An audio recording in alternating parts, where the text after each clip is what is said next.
नमस्कार प्रेक्षकांनो, आजच्या एपिसोडमध्ये जजसाहेब कोर्टामध्ये हजर झालेले असतात.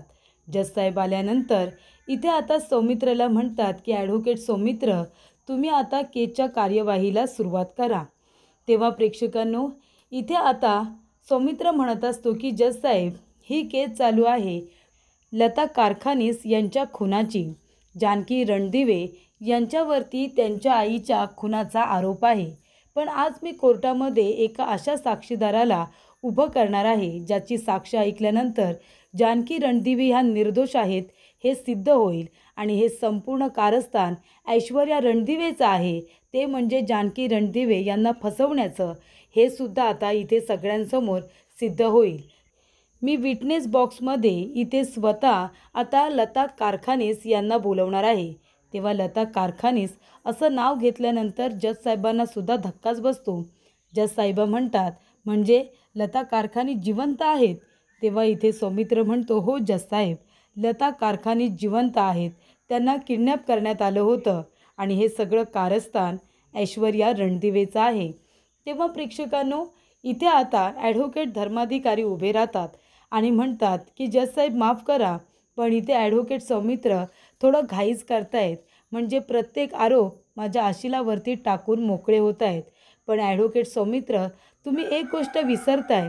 माझ्या आशिलांनी तुमच्या रणदिवे कुटुंबावरती केस केलेली आहे. त्याच्यामुळे इथे जर कुणी गुन्हेगार असाल तर ते तुम्ही रणदिवे आहात. माझे आशील ऐश्वर्या रणदिवे नाही. तेव्हा इथे सौमित्र म्हणत असतो, कोण गुन्हेगार आहे आणि कोण नाही हे आता कोर्टामध्ये समजेलच. तर जजसाहेब, मी आता विटनेस बॉक्समध्ये इथे लता कारखानीस यांना येण्याची विनंती करतो. तेव्हा विनंती आता मान्य केलेली असते आणि त्यानंतर इथे आता लता कारखानीस विटनेस बॉक्समध्ये उभी राहिलेली असते. तेव्हा इथे सौमित्र म्हणत असतो की लताबाई, आता तुम्ही कोर्टाला सांगा की तुम्हाला इथे तळ्यामध्ये कुणी ढकललं होतं आणि तुम्हाला कुणी डांबून ठेवलं होतं, हे सविस्तरपणे तुम्ही आता कोर्टामध्ये सांगा. तेव्हा लता म्हणत असते की मला ह्या ऐश्वर्याने किडनॅप केलं होतं. ह्या ऐश्वर्याने मला पाण्यामध्ये ढकललं होतं. मला जीवे मारण्याचा प्रयत्न या ऐश्वर्याने केलेला आहे. तेव्हा लता म्हणते की जानकीला मी मंदिरामध्ये भेटायला बोलवलं होतं. जानकी तिथे मला भेटायला सुद्धा आली होती. त्यानंतर मी आणि जानकी आम्ही बोलत असतानाच तिथे ऐश्वर्याचे गुंडसुद्धा होते. खरं तर मी तिथे गेल्यानंतरच ऐश्वर्याचे गुंड माझा पाठलाग करत होते. एका ठिकाणी मी लपून बसले होते जानकी येईपर्यंत. त्यानंतर जानकीची आणि माझी भेट झाली. पण नंतर जानकी झोपलेली असताना ऐश्वर्याचे गुंड मला पुन्हा तिथून घेऊन निघाले आणि तिने मला इथे जानकीच्याच गोडाऊनमध्ये किडनॅप करून ठेवलं होतं. ऐश्वर्या म्हणाली की तुला मी अशा ठिकाणी ठेवलं आहे ना जिथे तुला कुणीही शोधायला येणार नाही. तेव्हा लता म्हणते, कुठे ठेवलेस, कुठे तू मला? तेव्हा प्रेक्षकांनो, इथे ऐश्वर्या म्हणते की तुला मी जानकी एंटरप्राइजेस या गोडाऊनमध्ये ठेवलेलं आहे, तुझ्या मुलीच्या गोडाऊनमध्ये. तेव्हा प्रेक्षकांनो, इथे तर आता कुणालाही तुझ्यावरती संशय येणार नाही असं आता ऐश्वर्या म्हणते. तेव्हा तिथे काही लोक बॉक्सेस घ्यायला आलेले असतात. तेव्हा इथे बॉक्स देत असताना हा बॉक्स रणदिवेंच्या घरी जाणार आहे असं जेव्हा मला समजलं, तेव्हा मी माझ्या बांगडीची काच त्या बॉक्सला लावून पाठवली, जेणेकरून माझ्या मुलीला काहीतरी हिंट मिळेल असा मी प्रयत्न केला होता. आणि माझी मुलगी मला शोधत त्या ठिकाणी आलीसुद्धा होती. तेव्हा मीच तिला सांगितलं की इथे बाहेर ऐश्वर्याची माणसं आहेत, ते आपल्याला पकडतील. तू किती काय काय करणार आहेस माझ्यासाठी. तेव्हा तू एक काम कर, आता तू मला इथेच ठेव आणि तू घरी जा. पोलिसांना घेऊन, ऋषिकेशला घेऊन तू इथे ये असं मी सांगितलं होतं त्या लोकांना रंगेहात पकडण्यासाठी. पण तोपर्यंत ही गोष्ट ऐश्वर्याला समजली होती आणि मग ऐश्वर्याने मला पुन्हा तिथून हलवलं आणि एका दुसऱ्या ठिकाणी घेऊन गेले. त्यानंतर इथे ऐश्वर्याने मला मारण्याचा प्रयत्न केला. तळ्यामध्ये ढकलणारी सुद्धा ऐश्वर्याच होती. तेव्हा प्रेक्षकांनो, ऐश्वर्याने मला पाण्यात ढकललं आणि मारण्याचा प्रयत्न केला. तेव्हा इथे सौमित्र म्हणत असतो, ज्या वेळेला ऐश्वर्याने तुम्हाला तळ्यामध्ये ढकललं त्यावेळेला ऐश्वर्याने कशा पद्धतीचा गेटअप केला होता. तेव्हा इथे लता म्हणते की ऐश्वर्याने इथे जानकीसारखी साडी नेसली होती. जानकीची साडी, त्याचबरोबर तिच्यासारखा आंबाडा घातला होता आणि त्याच्यावरती तिच्याचप्रमाणे गजरासुद्धा घातला होता आणि असा पदर घेतला होता जणू काही हुबेहूब माझी जानकीच दिसत होती मागून. त्यानंतर प्रेक्षकांनो, त्या ऐश्वर्याने मला धक्का दिला. तेव्हा सौमित्र म्हणतो, मग तुम्ही वाचलात कशा काय? तेव्हा ऐश्वर्या, आता तिला माहिती नव्हतं की मला पोहता येतं. ऐश्वर्याला माहिती नव्हतं की मी गोल्ड मेडलिस्ट आहे. त्यानंतर मी कसं बसं इथे आता नदीच्या काठी निघण्याचा प्रयत्न केला. मी पोहत पोहत माझा जीव वाचला. तेव्हा त्या गावातल्या एका माणसाने मला त्याच्या घरी नेलं, माझ्यावरती उपचार केले आणि त्यानंतर मला काही दिवसांनी बरं वाटल्यानंतर त्याने मला पैसे दिले आणि मग मी पुन्हा माझ्या मुलीकडे आले, तिला संपूर्ण सत्य सांगण्यासाठी. आणि मग माझ्या मुलीला मी पुन्हा सत्य सांगायला आल्यानंतर ह्या ऐश्वर्याने मला बघितलं आणि ऐश्वर्या पुन्हा मला पकडण्यासाठी माझ्या मागे लागली. तिने गुंड लोक तिचे पुन्हा माझ्या मागे लावले मला पकडण्यासाठी आणि मग शेवटीला तिने मला पुन्हा किडनॅप केलं आणि मग तिच्या 2 माणसांनी मला खूप दिवस डांबून ठेवलं होतं. त्यानंतर प्रेक्षकांनो, इथे आता लताने सगळं काही सांगितलं होतं की ऐश्वर्यानेच मला किडनॅप केलं, ऐश्वर्यानेच मला मारण्याचा प्रयत्न केला.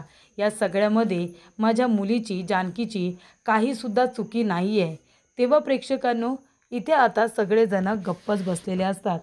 तेव्हा इथे सौमित्र म्हणतो, बघितलं तुम्ही जज साहिबा, इथे आता लता कारखानीस यांच्या तोंडूनच तुम्ही सगळी कहाणी ऐकलेली आहे. त्यांच्या किडनॅपिंगच्या मागे जानकी रणदिवे यांचा काडी मात्र संबंध नाही आहे. उलट जानकी रणदिवे त्यांच्या आईला शोधण्यासाठी अतोनात प्रयत्न करत होते. तेव्हा इथे लता म्हणते की शेवटीला इथे आता जानकी, ऋषिकेश, सौमित्र माझ्यापर्यंत पोचले आणि त्यांनी मला वाचवलं आणि आता मी तुमच्यासमोर इथे उभी आहे. तेव्हा जज साहेब म्हणत असतात की कसं असतं ना, म्हणजे बघा, इथे जेव्हा आपल्याला कळतं एका मुलीने आईचा खून केला आहे, तेव्हा आपल्याला खूप जास्त राग येतो, त्या व्यक्तीचा राग येतो. पण जेव्हा आपल्याला हे कळतं की नंतरला त्या मुलीवरती तिच्या आईच्या खोट्या खुनाचा आरोप आहे, त्या मुलीची काही चूक नाही आहे, ही जेव्हा गोष्ट कळते ना, तेव्हा अजूनच राग आलेला असतो. आणि त्यामुळे प्रेक्षकांनो, इथे आता जानकी रणदिवे यांच्यावरती त्यांच्या आईच्या खोटा खुनाचा आरोप होता, हे आता सिद्ध झाले. स्वतः लता कारखानीस यांनी कोर्टाला साक्ष दिले की या सगळ्यामध्ये जानकी रणदिवे यांची काहीसुद्धा चुकी नाही आहे, त्यांना फसवण्यात आले, हे आपल्याला कळलं आहे. त्यामुळे इथे कोर्टला अत्यंत प्रचंड आनंद होत आहे हे सांगताना की जानकी रणदिवे यांची आता निर्दोष सुटका झालेली आहे. त्यांनी काही केलेलं नाही आहे, त्या निर्दोष सिद्ध झालेल्या आहेत. आणि त्याचबरोबर त्यांच्यावरती हे जे काही खोटे आरोप करण्यात आलेले आहेत, हे सगळे आरोप आता फेटाळण्यात येत आहेत आणि त्याचबरोबर त्यांची आता निर्दोष सुटका होते, त्यांची निर्दोष मुक्तता करण्यात येते, असा जज साहेबांनी आता निकाल दिलेला असतो. त्यामुळे प्रेक्षकांनो, जानकीला खूप जास्त आनंद होतो. जानकी इथे खूप जास्त खुश होते. येऊन आपल्या आईला मिठी वगैरे मारते, तिची आई तिचे लाड करते. तेव्हा इकडे लगेचच ॲडव्होकेट धर्माधिकारी येतात आणि म्हणतात, कुठे जाताय, कुठे तुम्ही? जज साहेब, मला इथे आता लता कारखानीस यांना काही प्रश्न विचारायचे आहेत. काय झालं? खूप आनंद झाला ना, तुमची मुलगी निर्दोष सिद्ध झाली म्हणून आनंद झाला ना तुम्हाला. पण कसं आहे, मला हॅप्पी एंडिंग आवडत नाही. त्याच्यामध्ये मी सुद्धा काही ना काहीतरी शोधत असतो, जे मला आता सापडलं आहे. तेव्हा लता कारखानीस, मला तुम्हाला काही प्रश्न विचारायचे आहेत. काय झालं, चेहऱ्याचा रंग का उडाला? भीती वाटते का माझ्या प्रश्नांची उत्तरं द्यायला? तेव्हा इथे जानकी म्हणत असते, हे बघा, आम्ही खोटं बोलत नाही, त्यामुळे घाबरायची गरज येत नाही आहे. घाबरायचं त्यांनी खोटं बोलतात. खोटं बोलायची सवय ऐश्वर्याला आहे, आम्हाला नाही. तुम्हाला जे काही प्रश्न विचारायचे आहेत ते तुम्ही बिनधास्त माझ्या आईला विचारा, माझी आई सगळ्या प्रश्नांची उत्तरं देईल. तेव्हा इथे आता ॲडव्होकेट धर्माधिकारी म्हणत असतात की लता कारखानीस, तुम्ही आधी तुमच्या स्वतःची ओळख सांगा बरं. तेव्हा इथे लता आपलं नाव सांगते आणि त्यानंतरला ॲडव्होकेट धर्माधिकारी म्हणतात की जानकी तुमची मुलगी आहे, हे तुम्हाला कधी कळलं? तेव्हा इथे लता म्हणते की मला 40 दिवसांपूर्वी कळलं असेल की जानकी माझी मुलगी आहे ते. तेव्हा इथे आता ॲडव्होकेट धर्माधिकारी म्हणतात, काय? तुम्ही ज्या मुलीला वाचवण्यासाठी, तिच्या इथे बाजूने साक्ष देण्यासाठी कोर्टामध्ये आलात, ती मुलगी तुमची मुलगी आहे हे तुम्हाला 40 दिवसांपूर्वी कळलं का? तुमची मुलगी कुठे होती? तुमची मुलगी तुमच्याबरोबर नव्हती का? तेव्हा लता म्हणते, नाही, लहानपणी मी माझ्या मुलीला परिस्थितीमुळे आश्रमामध्ये सोडलं होतं. माझी मुलगी आश्रमात होती आणि ती आता रणदिवेंची सून आहे हे सुद्धा मला माहिती नव्हतं. हे तिथे गेल्यानंतर मला कळलं. तेव्हा इकडे आता ॲडव्होकेट धर्माधिकारी म्हणतात, कसं काय तुम्ही त्या घरामध्ये गेलात, कसं काय?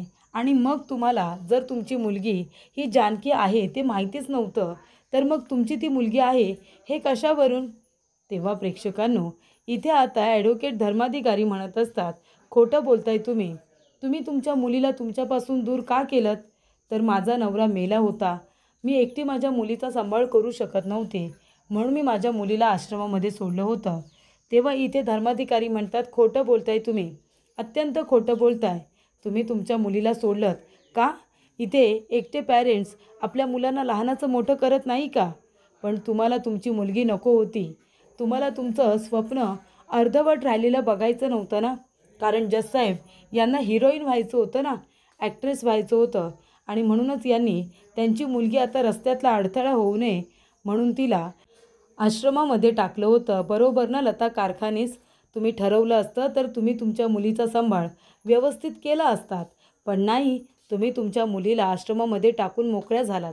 आणि आता तिचं लग्न झाल्यानंतर, तिला एक मुलगी झाल्याच्या नंतरला तुम्हाला 40 दिवसांपूर्वी कळतं की ज्या मुलीला तुम्ही आश्रमात सोडलं होतं ती मुलगी म्हणजे तुमची जानकी आहे. बरोबर ना? तेव्हा प्रेक्षकांनो, इथे ॲडव्होकेट धर्माधिकारी म्हणत असतात, खरं तर हा सगळा बनाव आहे ना जजसाहेब, हा लता कारखानीस यांचाच आहे. लता कारखानीस स्वतःच्या मुलीच्या घरामध्ये इथे तिची सासू म्हणून घुसल्या होत्या. नानासाहेब यांची पहिली पत्नी पार्वती रणदिवे या आता हयात नाही आहेत, पण ही लता कारखानीस त्यांच्या घरामध्ये आता पार्वती म्हणून गेल्या होत्या. तेव्हा इथे लता कारखानीस म्हणत असते, जजसाहेब पण हे सगळं मला हे ऐश्वर्यानेच करायला सांगितलं होतं. तिचाच प्लॅन होता तो, तिचाच तो बनाव होता.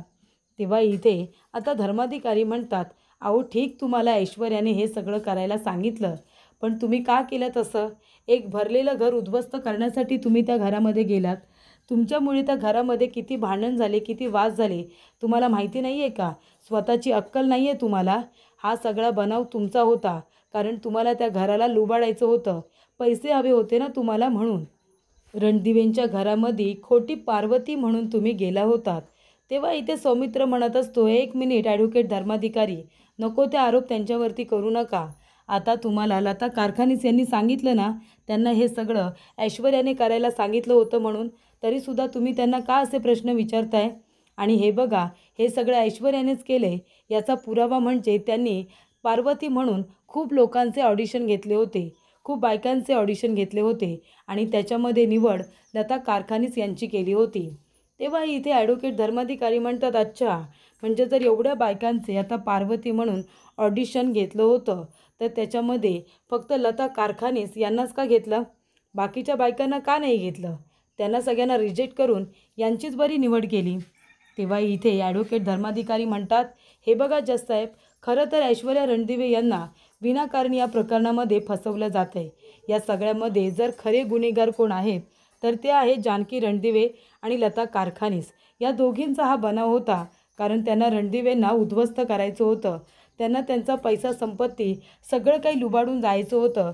हाच त्यांचा बनाव होता आणि त्यासाठीच इथे आता पार्वती बनून या त्या घरामध्ये ऋषिकेशच्या आई म्हणून राहत होत्या आणि आपल्या मुलीला मदत करत होत्या. आणि ज्या क्षणी आता इथे ऐश्वर्याने सगळ्यांवरती आता मानहानीचा गुन्हा दाखल केला, त्यानंतरला इथे जानकी रणदिवे पूर्णपणे फसली.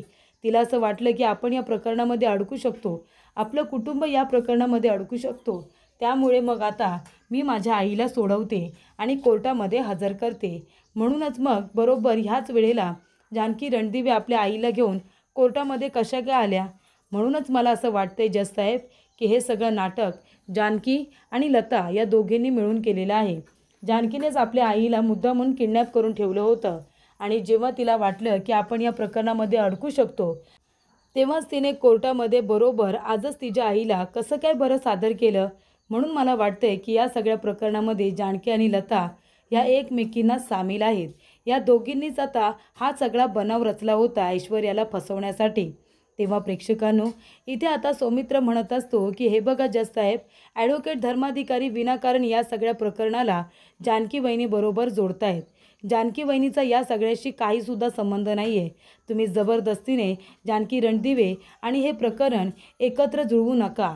तेव्हा धर्माधिकारी म्हणतात, नाही मी जबरदस्तीने हे करतच नाही आहे, कारण मला माहिती आहे हे असंच घडलेलं आहे. जानकी रणदिवे यांनी त्यांच्या आईला स्वतःहूनच किडनॅप केलं होतं. कारण का, ऐश्वर्या रणदिवेवरती खोटे आरोप करायचे होते म्हणून. जेव्हा त्यांना वाटलं की आपलं भांडं आता फुटेल, तेव्हा त्यांनी इथे यांना सोडवलं. तेव्हा प्रेक्षकांनो, इथे जज साहेब म्हणत असतात, पण हे सगळं ऐश्वर्या रणदिवे यांनी केलं आहे, असा तुमच्याकडे काही पुरावा आहे का? तेव्हा प्रेक्षकांनो, पुरावे तर आहेत, पण ते पुरावे सादर करायला वेळ लागेल. तेव्हा इथे ॲडव्होकेट धर्माधिकारी आता हवं तसं वाटेल तसं इथे आता लताला बोलत असतात. तेव्हा जज साहेब म्हणतात की ॲडव्होकेट धर्माधिकारी बोलत असताना भाषा जपून वापरा. तेव्हा इथे आता लताने हे काही केलेलं नसतं. ते एक ॲक्ट्रेस असते, तिला पैशांची गरज असते आणि ऐश्वर्याने तिला सांगितलेलं असतं की तुला हे काम करावंच लागेल, तुझे पैसे मिळाले की तू जायचं. तेव्हा प्रेक्षकांनो, ॲडव्होकेट धर्माधिकारींनी आता तोच मुद्दा पकडलेला असतो आणि ते कोर्टाला हेच सांगत असतात की इथे जानकी आणि लता दोघेही पैशांचे लालची आहेत.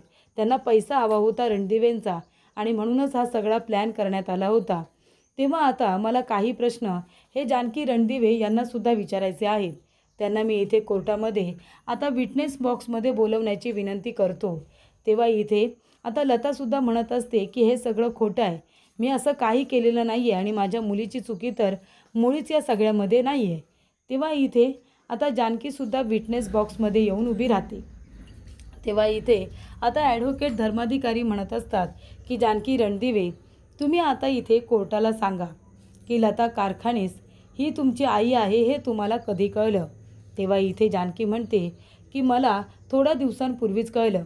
माझ्याकडे मधुभाऊंनी दिलेला फोटो होता, त्याच्यामध्ये माझ्या आईचा अर्धवट फोटो होता आणि बाकीचा फोटो माझ्या आईकडे होता. तो फोटो बघितल्यानंतर मला कळलं की लता कारखानीस ही माझी आई आहे. तेव्हा प्रेक्षकांनो, इथे आता जानकीलासुद्धा जजसाहेबांच्या समोर ॲडव्होकेट धर्माधिकारी उलटसुलट प्रश्न विचारत असतात आणि विनाकारण तिला या प्रकरणामध्ये अडकवत असतात, तिला गुन्हेगार ठरवत असतात. त्यानंतर प्रेक्षकांनो, सुमित्रा टेन्शनमध्ये असते. सुमित्रा म्हणत असते की हे सगळं काय चाललं आहे, कधी येतील माझी मुलं काय माहिती. तेव्हा प्रेक्षकांनो, इकडे आता तिची आई म्हणत असते, सुमित्रे इकडे ये. सुमित्रा, अगं ह्या दोन बायका अचानकपणे सुटून आला त्या मास्कमॅनच्या ताब्यातून. हा मास्कमॅन नक्की आहे तरी कोण? तेव्हा प्रेक्षकांनो, इथे आता सुमित्रा म्हणत असते, बाई मला नाही माहिती. ती म्हणते, तुला अजून एक प्रश्न विचारू का? सुमित्रा म्हणते की नाही म्हणाले तर विचारायची थांबणार आहेस का? विचार, तुला जे काही विचारायचे आहे ते. तेव्हा इथे आता आजी म्हणत असते, सुमित्रे अगं त्या ऋषिकेश आणि जानकीने तुला काय सांगितलं? ते मास्कमॅनला लताच्या बदल्यामध्ये काय देणार आहेत? तर प्रॉपर्टीचे पेपर देणार आहेत, बरोबर ना? तेव्हा सुमित्रा म्हणते, हो. इथे आता लतांना सोडवण्यासाठी त्यांना जे काही करायचं होतं ते त्यांनी योग्य रीतीने केले. त्यांनी खोटे प्रॉपर्टीचे पेपर त्या मास्कमॅनला दिलेत आणि त्यामुळे इथे लता कारखानीस आणि माया ह्या दोघीजणी सुटल्यात. मला सगळं काही माहिती आहे. त्यांनी खूपच हुशारीने खोटे पेपर दिलेत. तेव्हा इथे आजी म्हणते, अगं हे काय बोलतेस तू सुमित्रे? तुला खरंच असं वाटतंय का की ते खरे पेपर दिले नसतील, खोटे पेपर दिले असतील असं वाटते तुला? कशावरून? अगं तो एवढा मोठा मास्कमॅन, हुशार माणूस, त्याला खोटे पेपर दिल्यानंतर कळणार नाही का? आणि तो कसं काय बरं ह्या दोघींना सोडवेल? सांग बरं तू मला. मला तर असं वाटतंय त्या जानकी ऋषिकेशने आहे ना, त्या लताला सोडवलं म्हणून तुला इतका आनंद झाला आहे, पण तिला सोडवण्यासाठी खरे प्रॉपर्टीचे पेपर दिलेत असंच मला वाटतंय.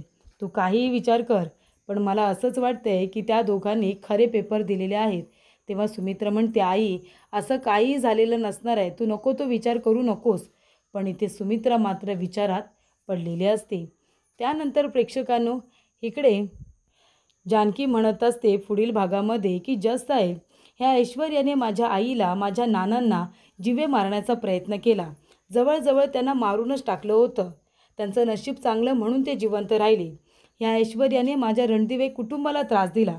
आमचं कुटुंब तिने उद्ध्वस्त करून टाकलं. तरीसुद्धा ती निर्दोष सिद्ध होते का? सांगा ना का?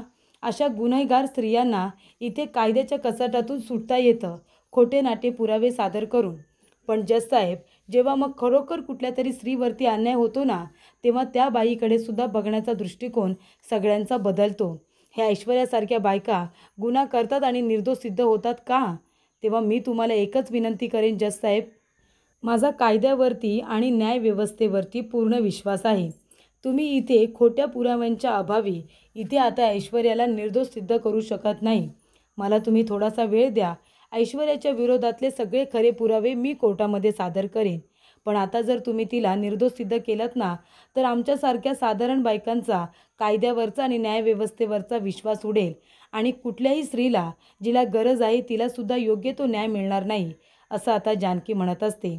आणि तुम्ही योग्य तो निर्णय द्याल, योग्य तो निर्णय घ्याल, असा माझा तुमच्यावरती पूर्ण विश्वास आहे, असं जानकी म्हणते.